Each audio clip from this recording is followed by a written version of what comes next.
تحب العفو فاعف عنا. آمين. اللهم إنك عفو كريم تحب العفو فاعف عنا. آمين. اللهم إنك عفو كريم تحب العفو فاعف عنا. آمين. اللهم إنك عفو كريم تحب العفو فاعف عنا. آمين. اللهم إنك عفو كريم تحب العفو فاعف عنا. آمين. اللهم إنك عفو كريم حليم عظيم تحب العفو فاعف عنا.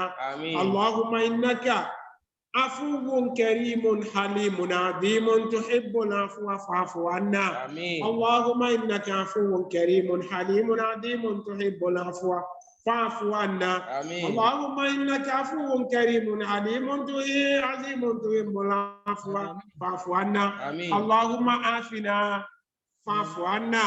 آمين. وتقبل منا آمين. وقبلنا وتب علينا. آمين. وسامحنا بفضلك يا أرحم الراحمين. آمين. ربنا تقبل منا إنك أنت السميع العليم. آمين. وتب علينا يا مولانا إنك أنت التواب الرحيم. آمين. واهدنا ونجنا من الهم والغم والكرب العظيم. آمين. ربنا لا تؤاخذنا إن نسينا أو أخطأنا. آمين. ربنا ولا تحمل علينا إصرا كما حملته على الذين من قبلنا. آمين. ربنا ولا تحملنا ما لا طاقة لنا به. آمين. واعف عنا واغفر لنا وارحمنا أنت مولانا فانصرنا على القوم الكافرين. آمين. ربنا لا تزغ قلوبنا بعد إذ هديتنا آمين. وهب لنا من لدنك رحمة إنك أنت الوهاب. آمين. ربنا إنك جامع الناس ليوم لا ريب فيه. آمين. إن الله لا يخلف الميعاد. آمين. رب اغفر لنا ذنوبنا وإسرافنا في أمرنا وثبت أقدامنا وانصرنا على القوم الكافرين. آمين. ربنا إنك من تدخل النار فقد أخزيته وما للظالمين من أنصار. آمين. ربنا إننا سمعنا مناديا ينادي للإيمان آمين. أن آمنوا بربكم فآمنا. آمين. ربنا فاغفر لنا ذنوبنا وكفر عنا سيئاتنا وتوفنا مع الأبرار. آمين. ربنا وآتنا آمين. ما وعدتنا على رسلك ولا تخزنا يوم القيامة إنك لا تخلف الميعاد. آمين. واختم لنا منك بخير أجمعين. آمين. ربنا لا تجعلنا فتنة للقوم الظالمين. آمين. ونجنا برحمتك من القوم الكافرين. آمين. ربنا عليك توكلنا وإليك أنبنا وإليك المصير. آمين. ربنا اغفر لنا ولإخواننا الذين سبقونا بالإيمان. آمين. ولا تجعل في قلوبنا غلا للذين آمنوا. آمين. ربنا إنك رؤوف رحيم. آمين. اللهم لك أسلمنا آمين. وبك آمنا آمين. وعليك توكلنا آمين. وإليك أنبنا آمين. وبك خصمنا. آمين. فاغفر لنا ما قدمنا آمين. وما أخرنا آمين. وما أعلنا وما أسررنا آمين. وما أنت أعلم به منا. آمين. اللهم ارحمنا فإنك بنا رحيم. آمين. ولا تعذبنا بذنوبنا فأنت علينا قادر. آمين. والطف بنا يا مولانا فيما جرت به المقاد.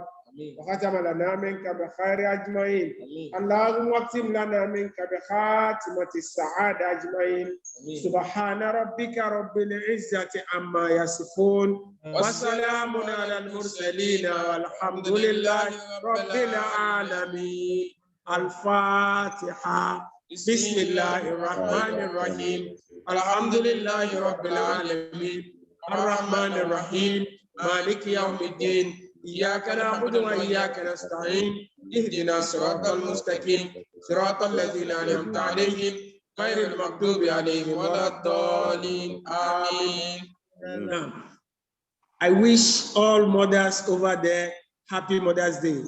I learned today is Mother's Day, so I wish you happy Mother's Day, all mothers over there. Assalamu alaikum wa rahmatullahi wa barakatuhu. Waalaikum salam wa rahmatullahi wa barakatuh. And the same to your wife. Okay, thank you very much. You're welcome. Amin.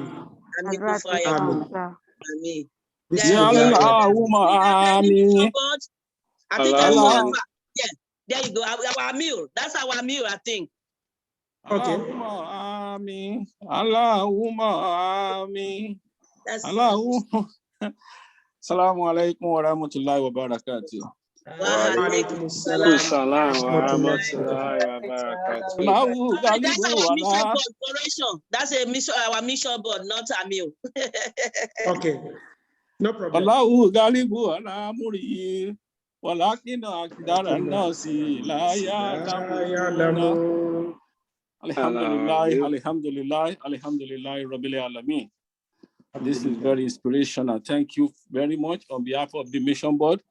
We thank you for your time, giving us this Laylatul Qadr spiritual night tonight. We really enjoy it. The Almighty Allah will reward you abundantly.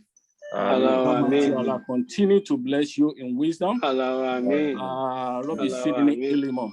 And I could hear some other background follow up over there. May Almighty Allah increase his knowledge as well. Rabbana la tusiki qulubana ba'da idh hadaytana wa hab lana min ladunka suryatina qurrata a'yunin waj'alna lil muttaqina imama.